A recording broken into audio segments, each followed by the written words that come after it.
culture is huge. And I think from this great resignation that we're seeing, people want to be tied to a mission. They want to know that they're doing meaningful work. They want to know that the work that they're doing is having an impact at the end of the day. And they want to work with really good people and great leaders. And if you don't have those things, you're going to have a really hard time keeping the talent that you have today. This is DevOps Paradox, episode number 147. Should you use a recruiter when looking for a job? Welcome to DevOps Paradox. This is a podcast about random stuff in which we, Darren and Victor, pretend we know what we're talking about. Most of the time, we mask our ignorance by putting the word DevOps everywhere we can and mix it with random buzzwords like Kubernetes, serverless, CI/CD, team productivity, islands of happiness, and other fancy expressions that make us sound like we know what we're doing. Occasionally, we invite guests who do know something, but we do not do that often since they might make us look incompetent. The truth is out there, and there is no way we are going to find it. P.S. It's Darren reading this text and feeling embarrassed that Victor made me do it. Here are your hosts, Darren Pope and Victor Farsick. Victor, all we've been hearing about these past 2 freaking years, no, maybe not at the very beginning, but we heard the terms Great Resignation, the Great Reshuffling, the Great Reset. How about it's time for Great Get a Life? Okay. Explain. People seem to be jumping ship from their jobs all the time right now, or attempting to. Oh, yeah. There are quite a few reasons behind that. The uncomfortable explanation I will give is that I think that partly we are all prima donnas, kind of like in our industry, right? Hey, this is not good enough for me. I need something better and stuff like that. And that's great. I think people requesting things from their work, right? And then that results in reshuffling, right? And then we have the COVID, right? Nobody wants to go to the office anymore. Now, a lot of times when people are starting to look for a new job, they'll just do it themselves. But most of the time, unless you're really, really connected, that's not going to work out too good for you. I think that people look for a job in early stages of their careers. And then later on, when they get some experience and they build their curriculum and what's not, then they're found. They're not looking for much, right? Probably not. But in those off chances, and you're just not able to find somebody, you might go searching for a recruiter. And for a lot of people, working with a recruiter can be a little off-putting because you just don't know what's going to happen. But today, we have a recruiter here. We captured the live one. Yes. Today we have Erin Lovern on with us. Erin, thanks for joining us today. Great to be here. Good to see you all. Now, in full disclosure, both Victor and I have worked with Erin in the past. Not as a recruiter. Actually, I think you actually did bring me in. I did. Today. Yeah. I can't remember if you brought Victor in or not. But we all worked at the same place. Yeah. I don't remember anymore. I mean, I don't remember who recruited me, but I remember working with Erin, definitely, yes. Okay. So we wanted to bring Erin on because for a lot of people, they just don't know what the process should be when working with a recruiter. So in having Erin on, we want her to sort of set up what it should look like. My analogy is sort of a realtor. If I'm going out to look for a house, I could try to do for sale by owners. I could do all those things, but it'd be a pain in the butt. However, when I brought up this analogy, I got shot down. Erin, what is the proper analogy that we should be using? I look at myself as more of a talent matchmaker, finding the right fit for you as a candidate and really getting to understand you, what you're looking for, what fuels you, what's most important to you. And that's really what motivated me to finally go out on my own after the past 20 years of being on the other side of the desk, leading global talent teams within high growth tech companies. So when you went out, you quickly found that there were 2 sides to the table. As you just said, you were on one side of the table before, but now you're having to insert yourself into 2 sides of the table, the person and a company. So what's that been like for you? Darren, it's been fun. It's been exciting. It's been crazy, especially in this market that we're living in. I think the great thing about my position is I'm all about relationships and have worked with some pretty incredible people over the years. Many of those people of which have been mentors to me and continued to encourage me to go out and do this on my own. And I think the reason is I noticed a gap. They, as leaders within the technology industry, noticed a gap. And it's really getting down to understanding the people that you're working with, the candidates that you're working with, but also the clients that you're working with. And so I think I have an advantage in that coming from the corporate side. I knew, for example, at CloudBees, I knew what good looked like. I knew what talent would be successful within CloudBees. And same with my time spent at Red Hat and other startups. So having the opportunity to go out and do this for other high growth organizations, I thought was a really unique opportunity. My first few clients came from old colleagues that were in hiring positions at other organizations and needed help. And they needed help, one, because they weren't at a stage where they had built out their HR organization and didn't have internal recruiters, or B, they needed somebody that had the experience in the background that I did that really had an ability to understand their candidates that they're working with and finding that right match. It's all about the match and it's all about right place and right time. When I work with a candidate, I never try to pitch an opportunity before I understand what that candidate is looking for, because I may have 5 positions all requiring the kind of high level same skill set, but that doesn't mean that I could pitch one candidate to 5 different positions, and I would never do that because every single company is very, very different. And I think you have to find that right match both for the candidate and the client. So if I was to come to you and it's like, hey, Erin, I'm interested in looking around, what is it that you would need from me? I would spend the first 45 minutes really understanding what is it that you want to do. I think one thing that has happened over the past 2 years is people have slowed down and have taken time to figure out what is most important to them and their job and the company and the people that they want to work with and their leaders.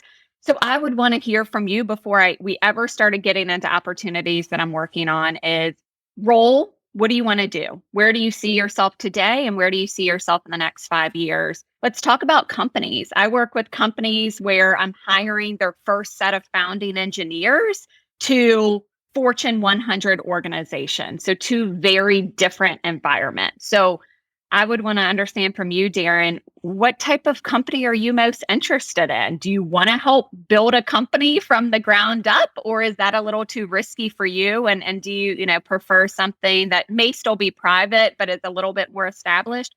Or do you want to work for IBM of the world? So understanding that, also understanding from a culture standpoint. Culture is huge. And I think from this great resignation that we're seeing, people want to be tied to a mission. They want to know that they're doing meaningful work. They want to know that the work that they're doing is having an impact at the end of the day. And they want to work with really good people and great leaders.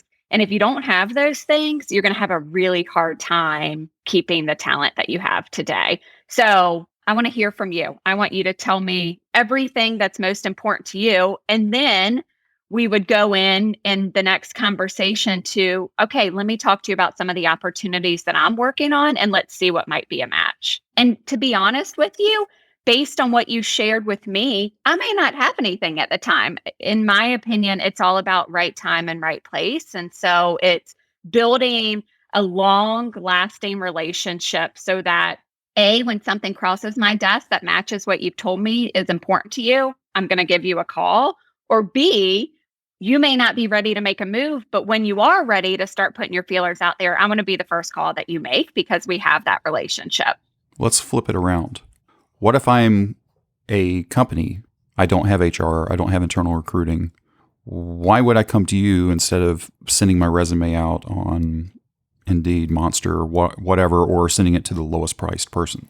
Again, being on the other side of the desk, my experience a lot of times working with staffing firms was they would just send me resumes, and it was a numbers game. They would send me as many resumes as they could and wanted to see what would stick. If they sent me 10, they would hope that, one candidate might check the boxes. I think, my goal when I partner with a client is, one, just like I do with you as a candidate, I want to understand what's most important to you. What is your mission? What are your values? What type of candidates are you looking for? What does good look like? Tell me about some of your most successful employees and why they have been so successful. Help me to understand your culture. Where are you all going? And, what type of people should want to join along on this journey? And then once I understand that, I ingrain myself into my client's organization. A lot of candidates that I talk to, I don't represent myself as an employee of my clients, but because I'm so knowledgeable about their teams and their environment and their product, candidates oftentimes mistake me for being an internal recruiter, which I think is a really good thing, to be honest with you. But once I have a really good understanding of what my clients are looking for, my goal is to go out and reach out to people that I already have those relationships with, or do an outbound search. And I interview a pool of candidates that match those requirements, and then send the top 3 or 4 candidates. And out of those, 9 times out of 10, the hiring manager is going to hire one out of that's short list of candidates that I present. I don't send a bunch of resumes that may check the boxes, but I really haven't understood if this person, although they may be, a great engineer, they might not be a fit for this particular client's environment and culture and team. So I think I do a really thorough evaluation to ensure that that's going to be a good fit. If I'm not doing that evaluation, I'm wasting my client's time. I don't want them to have to interview 10 candidates to get a hire, or even more in cases. So again, my goal is to send the top few candidates, and most of the time we get a hire out of that top 3 or 4 candidates that I present. That sounds very different compared to the experience I'm having in, let's say, LinkedIn, right? Where I have feeling that random companies are sending random emails to random people, all saying the same thing. We want you. You're amazing, kind of. And you see from the text, kind of that. No, you're not talking to me. You just send it to 999 other people. The same message that is badly written to sound like it's personalized. Let's say, right? Yeah. And well, it's funny, again, like even in my position being recruited, I would get emails and I'm like, did you read my profile? And it was really hard to not provide some coaching to say, hey, as a leader within this space, here's some advice to you. Read my profile, because you obviously didn't if this is the opportunity. And it really gives recruiters a bad name, is you're just blasting people to see what sticks. Same as sitting on the other side of the desk as a talent leader. I was just getting blasted with resumes. And at the end of the day, they weren't providing value. They were sending me a bunch of resumes. And so I think that's where I wanted to come in and differentiate myself, as I'm here to add value, both for candidates to truly understand what's most important to you and place you in an opportunity that is going to set you up for lengthy success. And the same goes for my clients, is I want to present the best candidates for your role, for your company, and for your team to help build and scale your organization. When is the moment to get in contact with somebody like you? Is it kind of, hey, Erin, I'm planning to make a change now? Or is it, hey, Erin, I have no plans to have to make a change now, but maybe in the future type of stuff? Really great question. So all of the above. There's periods throughout the year where candidates certainly start to put their feelers out there. One is always at the beginning of a new year. So right now I have a lot of candidates reaching out saying, hey, what are you working on? Can we talk?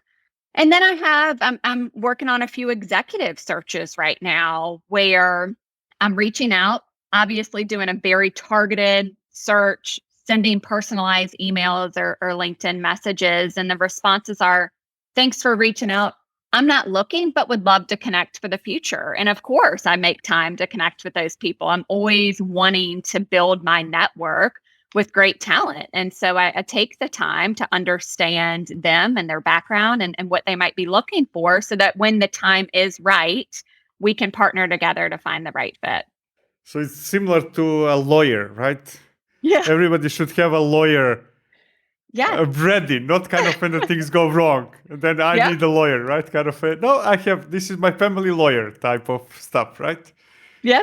And I tell candidates the best time to be open to looking for a job is when you don't have to be, because you never know what's out there. And if I'm in a position, I'm working on some really interesting and unique opportunities with some pretty fascinating clients right now. And so I think it's all about, right fit, right time, right place. And if we have that relationship and I try to stay in close contact just to check in. How are things going? Hey, Victor, I noticed your latest blog post.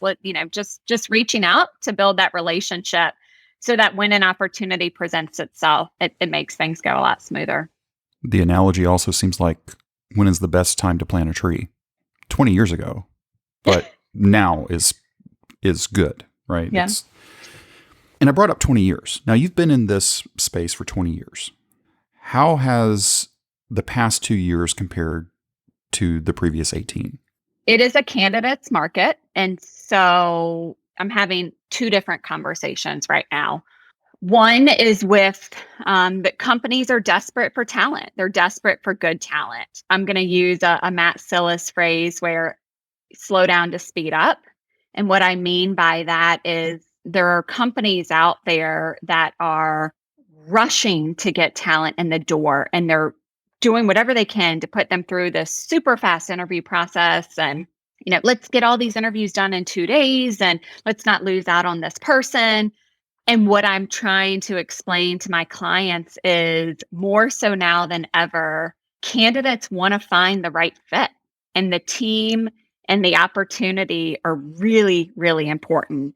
So I used to do a lot of training at CloudBees on interview training and candidate experience. We actually used to measure one of our KPIs with candidate experience. So my advice to hiring managers that are listening is think about the experience that you're providing if you really want to attract top talent. So rushing them through a 2-day interview process and not being really thoughtful about the process is probably not going to land you the talent that you're looking for. You need to give them an experience that where candidates are interviewing you just as much as you're interviewing them. So you want to put the right people in front of them. You want to give them a view into the team and the culture, and want to make sure that they've had a really good experience if you want a shot at landing that talent. On the other side is, it is a candidate's market for sure. And companies are having to be extremely competitive in order to land top talent. But I do think that candidates are evaluating opportunities based on different things than maybe, 5 years or so ago. I think, again, I've hit on this a few times, but they want to do meaningful work. And so if clients aren't in a position to show how this individual can have an impact at the end of the day, then it's going to be hard to sell them on the opportunity. It was always a known fact that engineers want to do work that they're proud of, that's going to make a difference, that is challenging. But that goes for everybody today, from executives to marketing to sales. Sales reps want to sell a product that they're proud of selling, that they're proud of to pitch to a potential client. And so I think that is what has changed, is it's the opportunity. I do think that this whole new world of remote work is also interesting. There are a lot of clients that are requiring people to be back in an office full time, and those clients are struggling to get talent. There's a lot of people that are looking because they don't want to go back into an office full time. I have some clients that are doing a hybrid model because they have really strong cultures and they see the value in having that face-to-face time. I think that's working well. I have heard from a lot of candidates that they're tired of working from home full time and they want to see their colleagues again. So I think the hybrid model is a great path forward to provide that balance. So I think those are the two main things is where and how you work, and also the opportunity and the mission and the culture is super, super important today.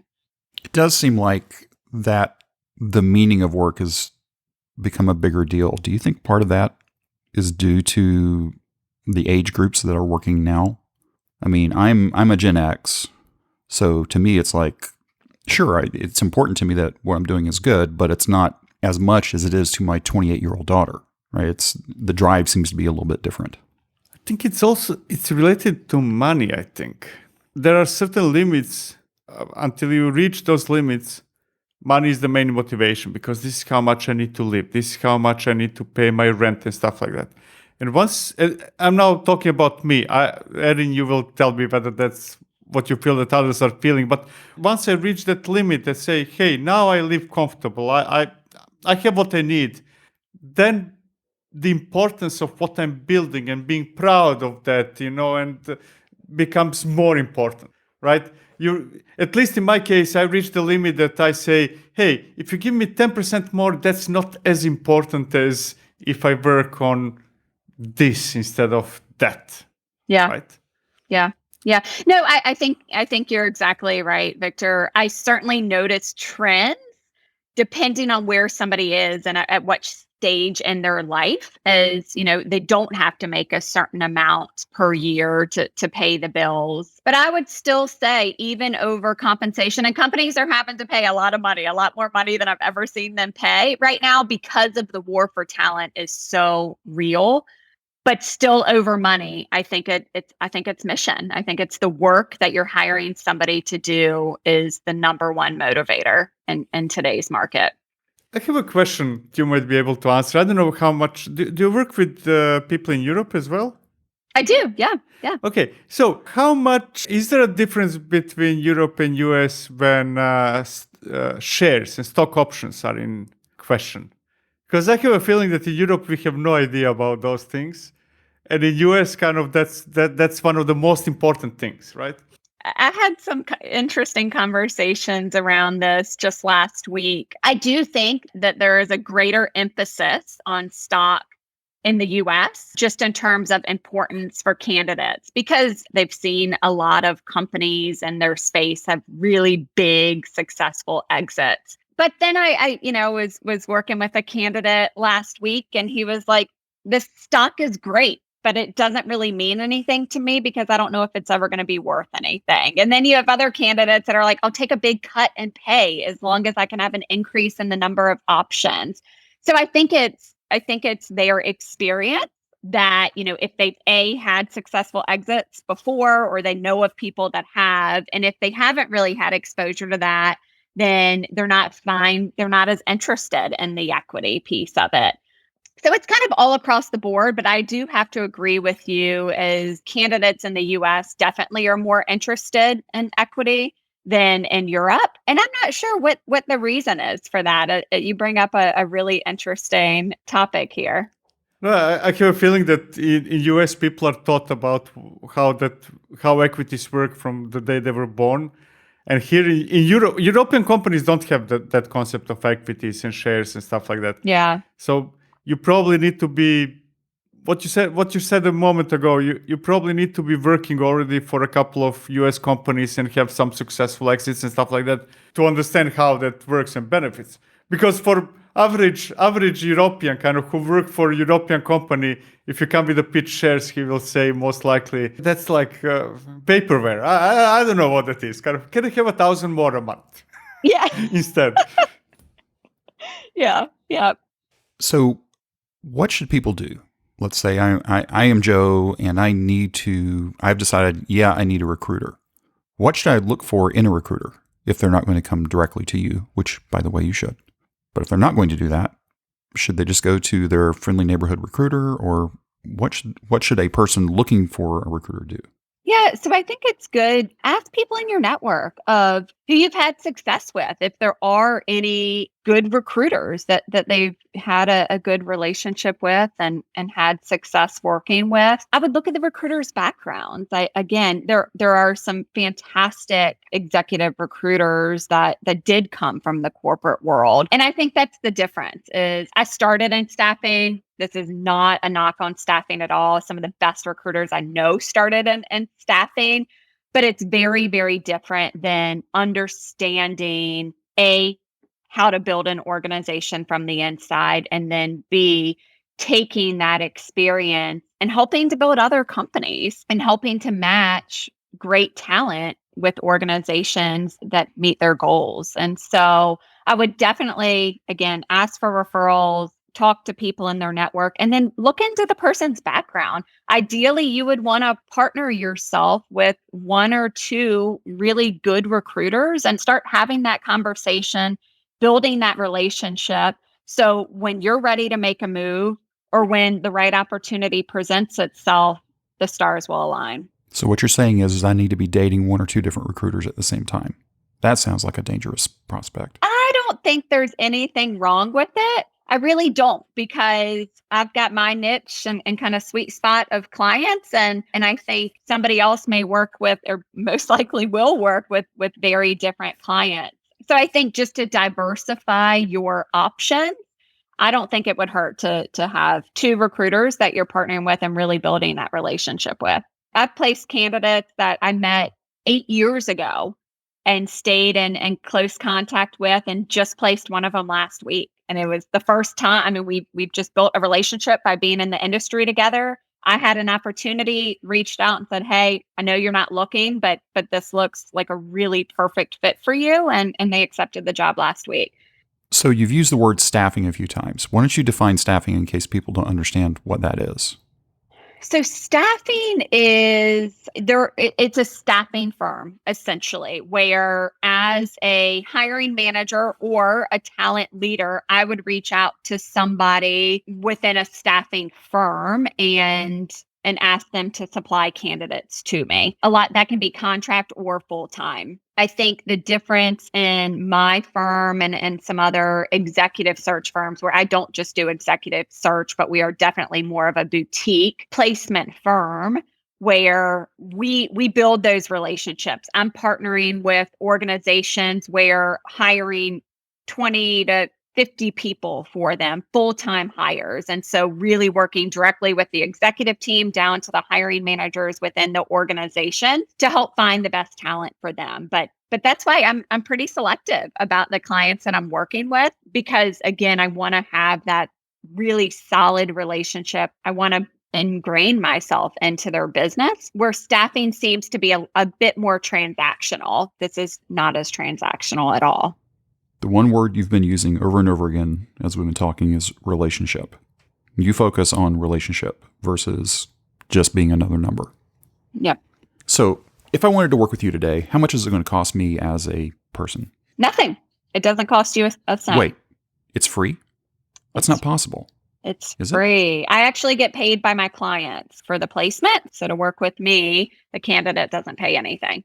There are some models where an executive recruiter, there's additional offerings where I would help do coaching for interviews. I would help you write your resume. And obviously there's fees. So it's more of a bundle. I don't have that today. I am working with you to find the right fit for you. If we find the right fit, then I'm paid by my client and it's no cost to you. And that's where my analogy for realtor came into play. Because as a person that was wanting to buy a house, I didn't have to pay the realtor anything.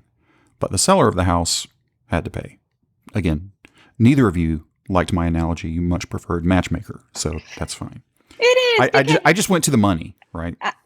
I like matchmaker. I think hiring isn't a one-size-fits-all approach. And I think you have to understand your clients and you have to understand your candidates to really ensure that you're getting the right match. And that can take some time. But again, it's not going to benefit anybody if I'm throwing you into a position just to make a quick dollar that's not going to be a good long-term fit. The best part about my job, both in being an internal recruiter and external recruiter, is placing people in a position and watching them have a ton of success. There is nothing more rewarding than that.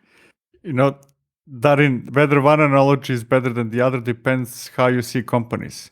Are they like a living thing, like a person, or a house, like that thing, kind of like we just exist? Yeah, that brings up a good point. It's funny, when I started this thing, I've always been on the recruiting side, never really seen myself as a salesperson. And I was worried about, what if I don't have any business? I have candidates. I have a million candidates that I'm connected to, but what if I don't have clients? And I found myself 6 months in actually turning down business, something I never imagined, but it was because I feel very, very strongly that organizations and candidates that I work with are a reflection of my brand. And if I don't believe in the company and the mission and the culture and the people and the product, then I'm going to do a really crappy job selling that opportunity to potential candidates. And I've had to make those decisions on whether or not that client makes sense for my business. And I may be different and I may be crazy for doing that. But I think, one of the reasons we were able to build CloudBees to what it is today is because I believed in the company and was extremely passionate about the opportunity that I was selling. And it was, I was authentic. And I think if you want to have success and doing what we do, is you have to pitch an opportunity that you believe in, or you're gonna really struggle. Just like sales reps, they have a really hard time selling a product that they don't believe in. And the same goes for recruiting. I've got one last question. I've been reading this on LinkedIn and a few other places. People put in for jobs. They may get an interview, maybe a follow-up interview, and then crickets. Nothing. Complete silence. What's up with that? It's awful. If you are a hiring manager that I've worked with in the past, I will preach candidate experience until I am blue in the face.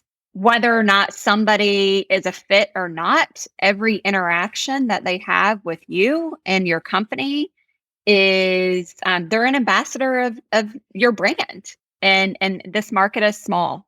And so just like, hiring managers being late or canceling interviews at the last minute is just as bad as somebody taking the time away from their job to interview with you and never hearing back. It takes a simple call or email to say, we have moved in a different direction, but to leave somebody hanging is a really, really poor candidate experience and not acceptable in my book.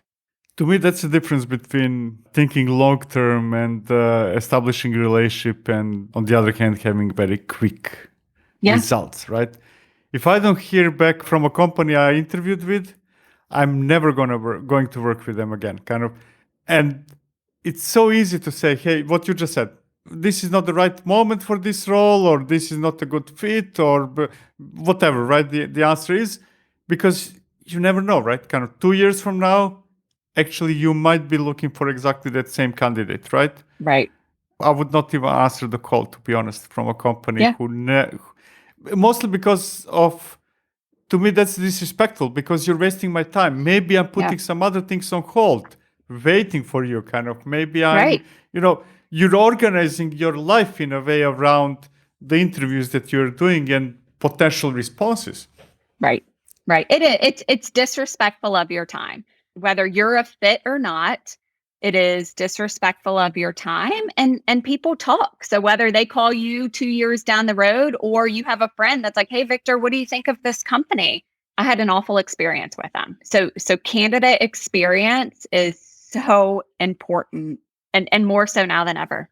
And whoever came up with the line, we have moved in a different direction, needs to be taken out back to the woodshed. That's just such a horrible statement. That's a horrible statement, but you can always say something like, this is not the right fit, right? That does not mean that the company is bad, or that you are bad. Simply, in an ideal world, even if company is amazing and a candidate amazing, that still doesn't mean that you're a fit for each other. Maybe you're too expensive. Maybe you're too cheap. Maybe you're too experienced, too inexperienced. There can be many different reasons. But if you change the direction between yesterday and today of the company, then Right. I wouldn't want to work there anyways. No company changes direction overnight. But it's better than not hearing anything at all. Oh yeah, Correct. that's better than hearing nothing. Absolutely. Yeah, Yeah, it's a legally safe way to say thank you, no thank you. exactly. Yeah, okay.